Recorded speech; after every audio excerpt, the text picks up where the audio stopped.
honnêtement, ce n'est pas là que je voulais vous amener aujourd'hui. Mais vu les circonstances, on va juste y aller encore une fois. Ce que j'avais pour cet après-midi, sûrement ça va être pour un autre jour. Matthieu, prions d'abord. Alléluia. Merci Seigneur. Père, nous te remercions encore une fois pour ton amour, ta bonté et ta fidélité.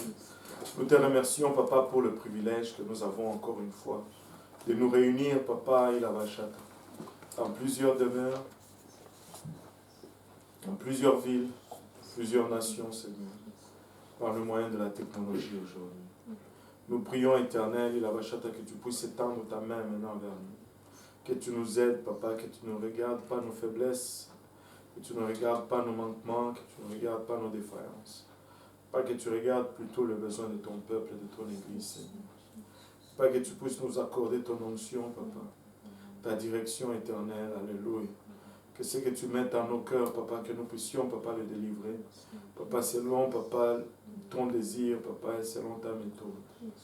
Père éternel, que ceci soit une source d'encouragement et d'édification pour ton peuple, Papa, ce peuple que tu t'es acquis au prix de ton sang, Seigneur. Aide-nous tous ensemble, nous te prions pour le restant du moment qui va suivre. Au nom de Jésus, nous disons tous au nom de Jésus. Alléluia. Voilà, Matthieu 24, comme je le disais tout à l'heure, parle de la fin des temps. Quand nous tombons dans tout ce qui a rapport avec la fin des temps, nous allons souvent dans Matthieu. Matthieu 24. Et j'ai regardé hier à Matthieu 24, c'est pourquoi je suis là-dedans aussi aujourd'hui. J'ai regardé comment Matthieu 24 est un peu structuré. Et la première partie, les deux premiers versets, nous s'ouvrent alors que le Seigneur est en train de parler de la destruction du temple. De la destruction du temple à Jérusalem. Maintenant,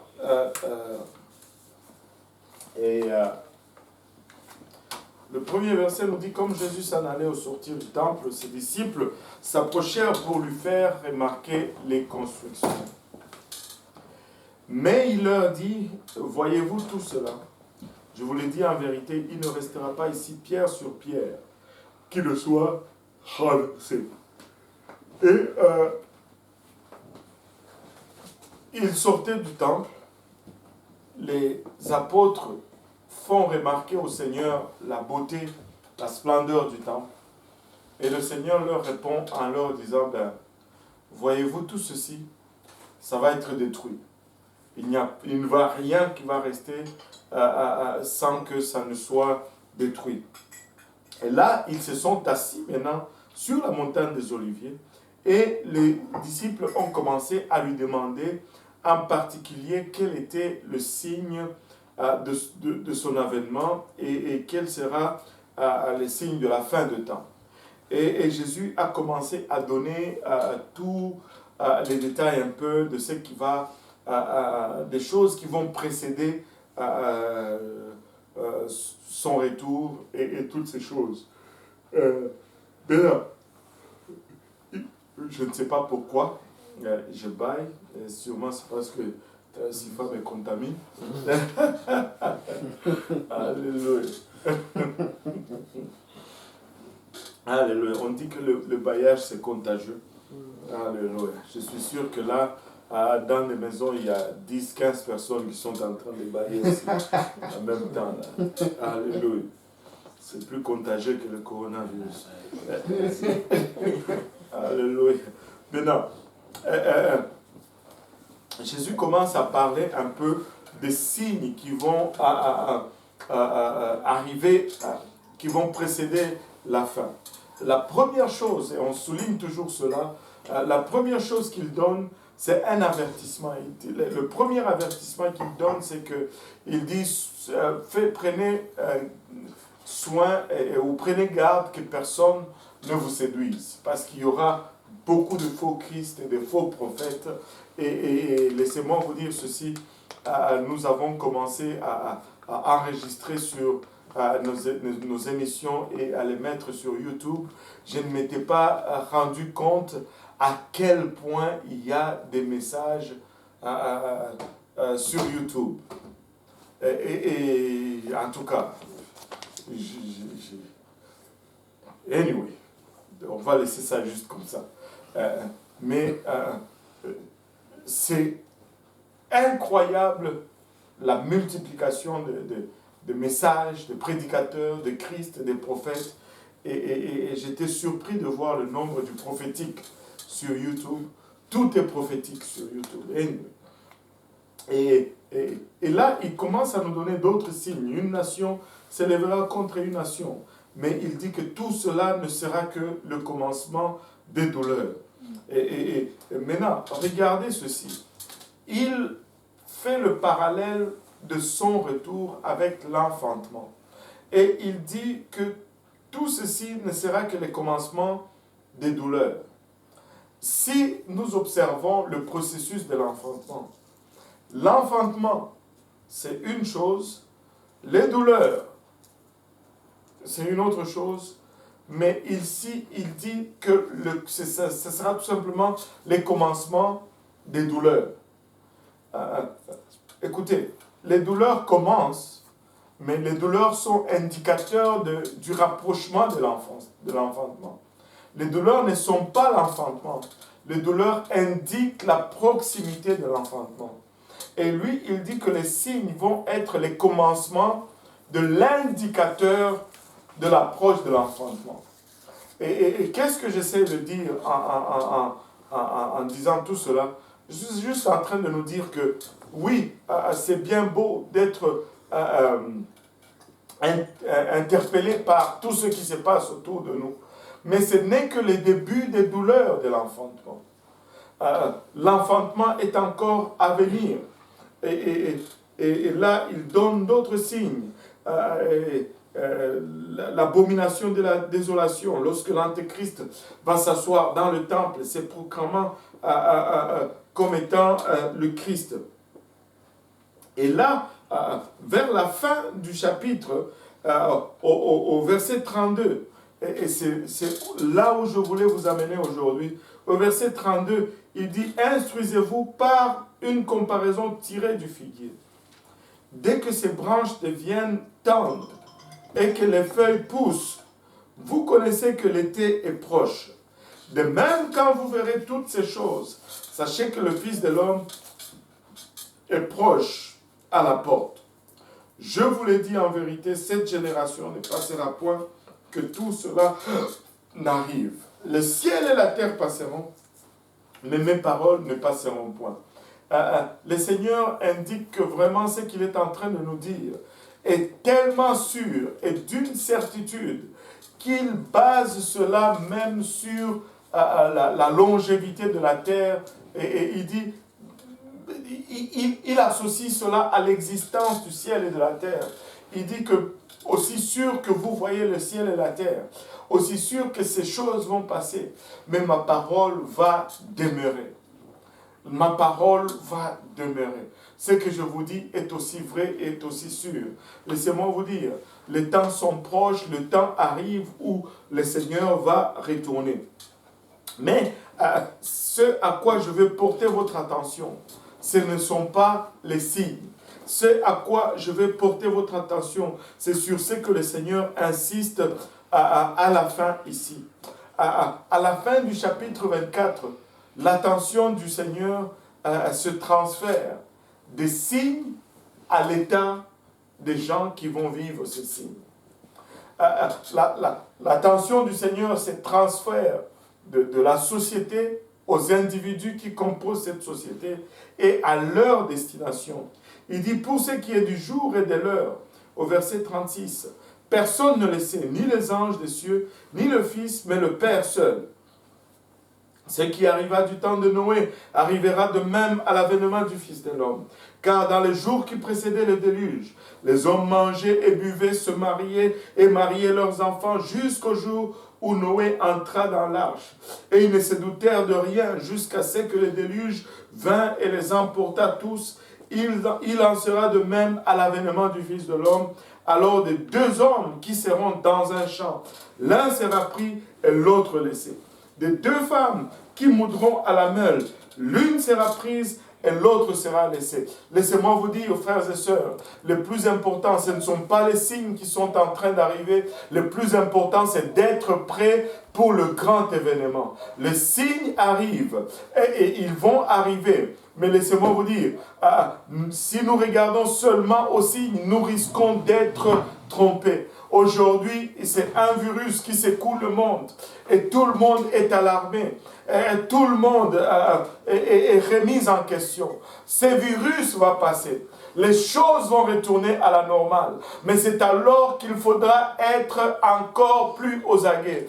Parce que le Seigneur nous déclare dans sa parole que le jour de son avènement va être un jour comme tous les autres jours. Ça ne va pas être un jour où nous allons être en alerte. Ça ne va pas être un jour où nous allons avoir 8 voitures de police autour de l'église empêchant les gens d'entrer dans l'église. Ça sera un jour où tu seras libre d'aller à l'église. Mais en ce jour-là, je te prie, frères et sœurs, que tu ne sois pas en train de te battre si tu vas aller ou pas. Cours à l'église. Ce sera un jour où tu seras libre de prier. Que tu ne sois pas en train de débattre. Est-ce que je vais prier ou pas? Prie, ça sera un jour où tu seras libre de lire ta parole. Ça sera un jour où tu vas être appelé à faire, tu seras libre plutôt de faire tout ce que tu voudras faire, mais que tu seras appelé à choisir le Seigneur. Et ce sera ce temps-là où il va apparaître dans le ciel. Mais en ce temps-là, il faut que tu sois prêt. Ceci est juste un avertissement. Ceci est juste un réveil. Écoutez, si nous voyons ces choses arriver, les choses que nous ne pouvions jamais imaginer auparavant, nous ne pourrions jamais nous imaginer qu'un jour, les gouvernements du monde allaient arriver à une place où ils peuvent arrêter l'activité de tout le monde. Aujourd'hui, nous sommes confinés dans nos maisons. Qui pouvait penser que cela était possible dans un pays de droit, un pays de liberté comme là où nous sommes? Nous allions pouvoir croire cela pour les pays où il y a une dictature. Aujourd'hui, dans certains endroits, ça prend un laissez-passer pour se déplacer d'une ville à une autre. Et on regarde cela comme si c'était une chose nouvelle. Mais nous, à l'époque où j'étais jeune, dans mon pays, ça prenait un laissez-passer pour aller à la ville. Ça prenait un laissez-passer pour aller d'une ville à une autre. Tu allais aux communes et le commissaire de zone te faisait un laissez-passer. Si tu n'avais pas de laissez-passer, tu ne voyageais pas d'une ville à une autre. À cette époque-là, incroyable. Aujourd'hui, c'est devenu comme une norme. Laissez-moi vous dire, tu ne peux pas servir le Seigneur par la crainte du coronavirus. Tu dois shifter de la peur à l'amour. Tu ne peux pas vivre pour Dieu circonstanciellement. Tu dois shifter des circonstances à l'habitude, à un style de vie. Jésus-Christ doit faire partie de nos vies, coronavirus ou pas coronavirus. Jésus-Christ doit faire partie de nos vies, confinement ou pas confinement. Jésus-Christ doit faire partie de nos vies, décret ou pas décret. Laissez-moi vous dire, parce que le jour il va venir, ça sera un jour comme tous les autres jours. Ça sera un jour où tu seras libre de faire tout ce que tu veux faire. Mais c'est là qu'il va prendre plusieurs par surprise. Laissez-moi vous dire, s'il va venir et que vous êtes deux dans votre lit, priez que les deux partent. Priez, veillez que les deux partent. Le focus ne doit pas être sur les événements. Le focus doit être sur notre style de vie. Je dois me repentir de mes péchés. Je dois vivre une vie de sainteté. Je dois obéir à l'évangile. Je dois être prêt pour le jour qu'il va venir. Laissez-moi vous dire, je suis absolument sûr que cette crise va passer. Je suis convaincu que la vie va retourner à la normale. Parce que la parole de Dieu nous dit que ça sera un jour que nous n'allons pas nous attendre. Aujourd'hui, beaucoup trop de monde s'attendent que le Seigneur va retourner demain ou après-demain. Beaucoup trop de monde s'attendent qu'il va retourner parce qu'il y a cette crise. Le monde est en détresse. À peine ce matin, avant de partir, je lisais aux nouvelles. Est-ce que c'est ce matin? Dans tous les deux cas, c'est ce matin. Je lisais aux nouvelles. Il y a un couple qui se sont suicidés parce qu'ils ont attrapé le coronavirus. La femme a commencé à développer des symptômes. Ils ont fait le test. Ils n'ont même pas attendu le résultat. On a appelé la police pour aller vérifier sur eux parce que leur famille s'inquiétait. Quand la police est arrivée là-bas, ils ont trouvé la femme avec une balle dans la tête et l'homme dans une autre chambre avec une balle dans la tête aussi. C'est un meurtre-suicide à cause de la peur du coronavirus.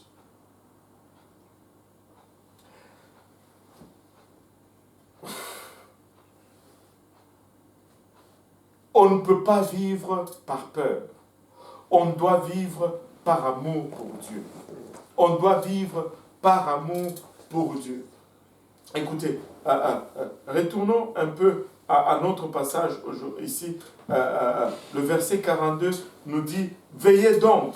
Alléluia. Que tout le monde dise « Veillez donc ». Veillez donc. Veillez donc, puisque vous ne savez pas quel jour votre Seigneur viendra. Il dit, sachez-le bien, si le maître de la maison savait à quelle veille de la nuit le voleur doit venir, il veillera et ne laissera pas percer sa maison. C'est pourquoi vous aussi, tenez-vous prêts, car le Fils de l'homme viendra à l'heure où vous n'y penserez pas. Trop de monde pense que le Seigneur va revenir là, durant la crise de coronavirus. Non. Il va venir à l'heure où vous n'y pensez pas. Quand nous allons penser que tout est correct, c'est là qu'il va venir. Mais cette crise est juste une opportunité pour nous de prêcher encore la parole du Seigneur, d'interpeller encore ceux qui ne le connaissaient pas, de démontrer encore que sa parole est vraie, parce que toutes ces choses ont été annoncées bien avant que ces choses n'arrivent. Je vous exhorte encore, je vous encourage à vivre encore, à vivre plus que vous n'avez jamais vécu pour le Seigneur. Que notre niveau de consécration augmente encore. Que nous puissions témoigner comme nous n'avons jamais témoigné auparavant. Que nous puissions déclarer ces vérités comme nous n'avons jamais déclaré auparavant. Que nous puissions prier comme nous n'avons jamais prié auparavant. Pas parce que nous avons peur du coronavirus, mais parce que nous sommes en train de réaliser que nous devons influencer ce monde plus que nous l'avons jamais influencé auparavant. Ceci est une opportunité. Si Dieu n'allait pas se servir de ceci, il allait arrêter cette affaire. Mais Dieu est en train de se servir de ceci. Plusieurs sont en train de venir au Seigneur. Laissez-moi vous dire, plus que jamais on reçoit des messages, plus que jamais les gens cherchent le vrai réconfort. Et le vrai réconfort se trouve dans le Seigneur Jésus-Christ. Et je vais conclure en vous disant ceci. Il n'y a qu'une seule voie de sortie de cette terre. Il n'y a qu'une seule voie, il n'y a qu'une seule porte, et la porte, c'est Jésus-Christ. Il n'y a qu'une seule façon de prendre cette porte, c'est par le moyen de l'Évangile. Le Seigneur peut revenir à n'importe quel moment, il faut que tu sois prêt. La première étape pour t'apprêter pour le retour du Seigneur, c'est l'obéissance à l'Évangile. Et l'Évangile commence d'abord par la croyance. Il faut que tu crois que Jésus-Christ est le Seigneur et Sauveur, et qu'il est le seul qui puisse sauver ta vie, et qu'il est venu et qu'il est mort à la croix pour toi, et qu'il a été enseveli, et qu'il est ressuscité le troisième jour. Il faut que tu crois cela. Après avoir cru, il faut que tu te repentes de tes péchés. Et le mot repentance est différent du mot confession. La repentance inclut la confession, mais la repentance n'est pas la confession. La repentance inclut qu'on confesse nos péchés au Seigneur, qu'on reconnaisse qu'on est pécheur, Mais ça ne s'arrête pas là. La repentance inclut aussi qu'on prenne la décision de faire un demi-tour et de marcher dans les voies du Seigneur. Je marchais selon le monde, je marchais selon ma volonté, mais je dois mourir à ma volonté pour que la volonté de Christ puisse vivre en moi. Et je dois faire un demi-tour. Si je volais, j'arrête de voler. Si je trichais, j'arrête de tricher. Si je mentais, j'arrête de mentir. Et toutes ces choses. Alléluia. Et après avoir fait ce demi-tour, la bonne nouvelle ou l'évangile inclut le baptême au nom de Jésus-Christ pour le pardon de tes péchés. Tu dois être baptisé au nom de Jésus-Christ pour le pardon de tes péchés. Tu dois être enseveli. Le baptême inclut, le baptême signifie, enfin, il y a un peu de dérangement, excusez-moi. Le baptême, le mot baptême vient du grec baptizo, qui veut dire plonger ou immerger, qui est un ensevelissement. Alléluia. Et tu dois être enseveli au nom de Jésus-Christ. Pas au titre Père, Fils et Saint-Esprit. Au nom de Jésus-Christ, parce que c'est le nom qui enlève le péché. C'est le nom qui ôte le péché. Au nom de Jésus-Christ pour le pardon de tes péchés. L'évangile inclut aussi le baptême du Saint-Esprit avec l'évidence du parler en langue. Tu dois recevoir le don du Saint-Esprit avec l'évidence de parler en langue. Et si tu n'as jamais vécu cette expérience, contacte-nous, nous allons prier avec toi. Tu peux prier à la maison et tu vas recevoir le Saint-Esprit avec l'évidence de parler en langue. Alléluia. Et après cela, tu commences une nouvelle vie. Et cette nouvelle vie que tu commences, tu dois les mener de manière sainte. Tu dois mener une vie de sanctification. Parce que la Bible nous dit également dans le livre d'Hébreux 12, 14, de rechercher la paix avec tous et la sanctification sans laquelle nul ne verra le Seigneur. Donc, tu dois croire, tu dois te repentir, tu dois te faire baptiser au nom de Jésus-Christ pour le pardon de tes péchés et tu dois recevoir le don du Saint-Esprit avec l'évidence de parler en langue et tu dois mener une vie de sanctification jusqu'à ce que le Seigneur revienne ou jusqu'à ce que toi tu vas à sa rencontre. Et voilà le message de Christ pour aujourd'hui. On va conclure là pour aujourd'hui. Et avant de conclure, on va prier ensemble. Et après avoir prié, je vais vous donner juste un court témoignage de ce que le Seigneur est en train de faire dans ces situations de confinement. Amen. Là où vous êtes, si vous pouvez vous lever tous ensemble et on va prier tous ensemble. Alléluia.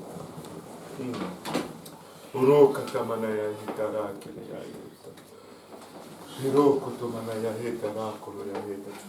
accompagner. Arimaya hitara koloya hitara baolo yosanda. Hira kotomana ya hitara baolo yosanda ya hita. Alléluia. Alléluia. Si nous pouvons nous approcher du Seigneur, alléluia, humblement, si nous pouvons lui ouvrir nos cœurs. Alléluia. Il y a plusieurs personnes qui sont en train de suivre, plusieurs personnes, alléluia, qui sont en train, alléluia, peut-être d'entendre ceci pour la première fois. Il y a plusieurs cœurs, plusieurs endroits différents. Mais le Seigneur me met à cœur juste de vous dire ceci. Il sait exactement là où vous êtes. Il sait exactement ce que vous êtes en train de traverser. Et peu importe ta situation, laisse-moi te dire ceci. Tu n'es aussi loin du Seigneur que la simple mention de son nom. Il t'aime. Il est allé à la croix pour toi. Il est mort, alléluia, afin que le prix pour le péché que tu as commis soit rendu disponible. Et aujourd'hui, en invoquant son saint nom, tu peux jouir du prix qu'il a payé à la croix pour toi.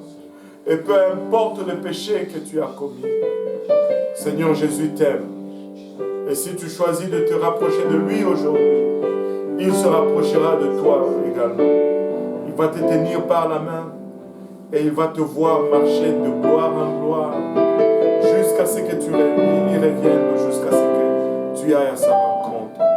Mais d'ici là, ouvrons nos cœurs et demandons-lui humblement pardon, alléluia, pour nos écarts, pour nos manquements, pour nos négligences. Éternel, nous te remercions, Papa, pour ton amour, ta bonté et ta fidélité. Merci pour le privilège d'invoquer ton saint nom, Seigneur. Merci, Papa, pour l'opportunité, Papa, d'entendre ta parole et d'entendre ton évangile aujourd'hui. Père, nous reconnaissons, Papa, nos manquements. Nous avons failli contre toi, Papa, de sorte que tu seras toujours juste dans tes sentences, Père. Si tu choisissais de nous punir aujourd'hui, tu seras juste, Père. Mais nous venons solliciter ta grâce, nous venons solliciter ta miséricorde, ô Éternel, il a daigne, ô Éternel, il a nous regarder, Papa, au travers de ton sang précieux, Seigneur. Pardonne, Papa, nos iniquités, pardonne nos défaillances, ô Éternel. Pardonne nos péchés, pardonne nos manquements, Père, il a Oro katamanaya etara kelea etara baolo sa.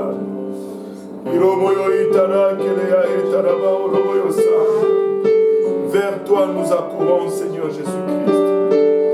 Vers toi, Papa, nous accourons, Père, ton nom nous invoquons, Seigneur.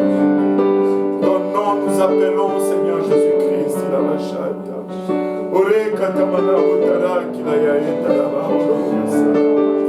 Irak te manaya etara kelea etara baolo sa. Ore katamana otara baolo sa tara baolo sa. Oro katamana itara kelea etara baolo sa. Irak te manaya etara kelea etara. Alléluia. Là où tu es, si tu peux juste commencer maintenant à l'adorer, si tu peux juste commencer à lui donner des alléluia. C'est la plus haute adoration que tu puisses lui donner. Alléluia Jésus. Alléluia Seigneur. Alléluia. Tu n'es pas seul. Il a Wachata. Même en ces temps de confinement, sa présence est avec toi. Ce que tu es en train de ressentir en ce moment autour de toi, c'est sa présence. Alléluia. Si tu faisais juste sortir ta voix, si tu laissais sortir ta voix, et que tu invoquais son nom, il a Wachata. Araketa manaya etara kelea eta. Iroko to manaya itara kelea eta. Oreka taraya etara koloya eta. Au nom de Jésus, au nom de Jésus, au nom de Jésus, il a Wachata. Alléluia, Iraketa manaya eta. Il est allé à la croix pour toi. Il est mort pour tes péchés. Et même si tu étais la seule personne sur la face de la terre, il allait venir et mourir pour toi. C'est autant que Jésus t'aime. C'est autant qu'il t'aime. Il ne te regarde pas comme toi-même, tu te regardes en ce moment. Alléluia. Tu as de la valeur à ses yeux, il a Wachata. Tu as tellement de la valeur à ses yeux qu'il a mis sa gloire de côté pour un moment et qu'il est venu mourir juste pour toi. Katamana otara Kitamana otara invoque son nom aujourd'hui et sois sauvé. Invoque son nom aujourd'hui, il a Wachata. Ore katamana ya etara kelea etara koroya eta. Ore katamana otara baya etara koromaya eta. Gloire au nom de Jésus. Gloire au nom de Jésus. Gloire au nom de Jésus. Pouvons-nous battre nos mains.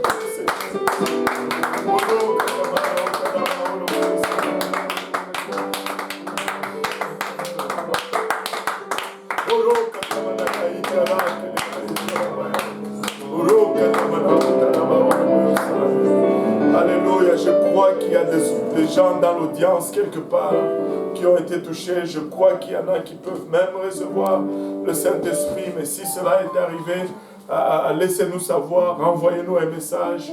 Alléluia. Je voulais partager juste d'abord une annonce pour la semaine prochaine. La semaine prochaine, c'est Pâques et nous allons avoir un service de communion. Donc, s'il vous plaît, préparez votre coupe et votre pain. Et ça doit être un pain sans levain, c'est-à-dire il faut aller au magasin et acheter des biscuits, des craquelins, ça n'a pas de levure là-dedans, et puis du jus de raisin, hein, ça doit être un vin non alcoolisé, et préparez votre coupe, et comme ça, dimanche prochain, on va commémorer la mort du Seigneur, et on va célébrer le prix qu'il a payé pour notre rédemption. Amen. Et voilà pour l'annonce. Ce que je voulais vous partager aussi, c'est que un de nos représentants de l'Église pentecôtiste unie internationale au Congo, le frère Israël, s'était déplacé de Kinshasa pour Goma. C'est à peu près 2000 et quelques kilomètres, pour travailler avec 4 églises qui voulaient rejoindre UPC. Donc, il était allé là-bas dans une mission de 20 jours. Et alors qu'il était là-bas, il y a eu le coronavirus à Kinshasa. Et finalement, on a décrété un couvre-feu sur la ville. Et il ne peut pas retourner à Kinshasa. Il est pris maintenant à Goma pour plus de temps qu'il ne devait.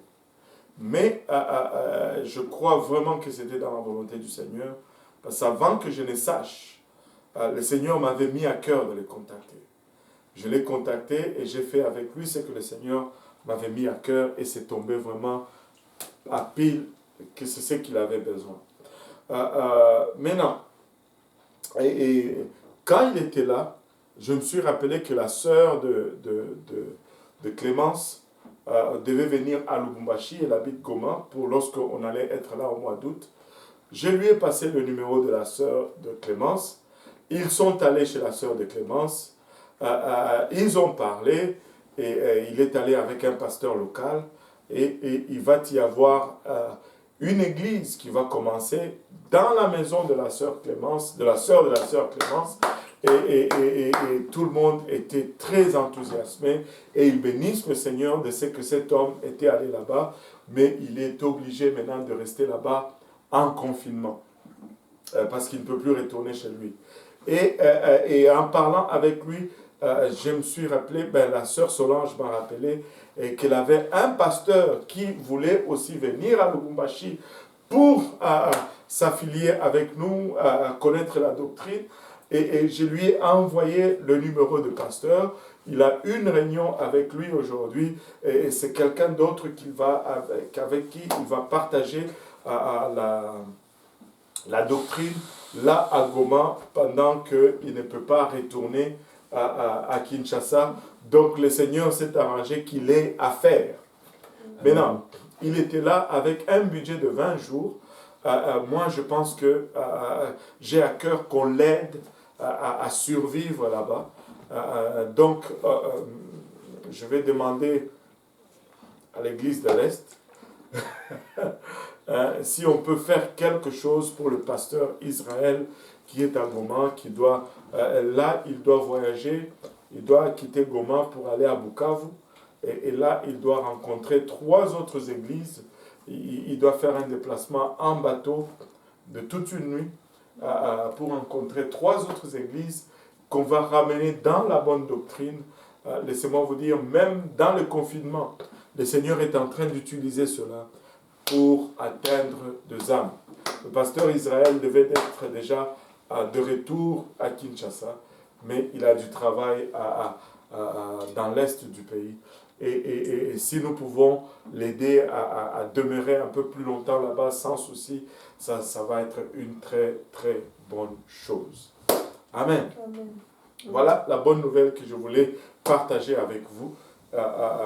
D'ici là, que le Seigneur vous bénisse. On va continuer à s'appuyer sur la technologie en attendant que nous puissions nous réunir. Mais moi, je crois que très bientôt, le Seigneur va nous faire grâce et nous allons pouvoir nous réunir tous ensemble. Que le Seigneur vous bénisse et à très bientôt. Amen. Alléluia. Gloire au Seigneur. Gloire au nom de Jésus.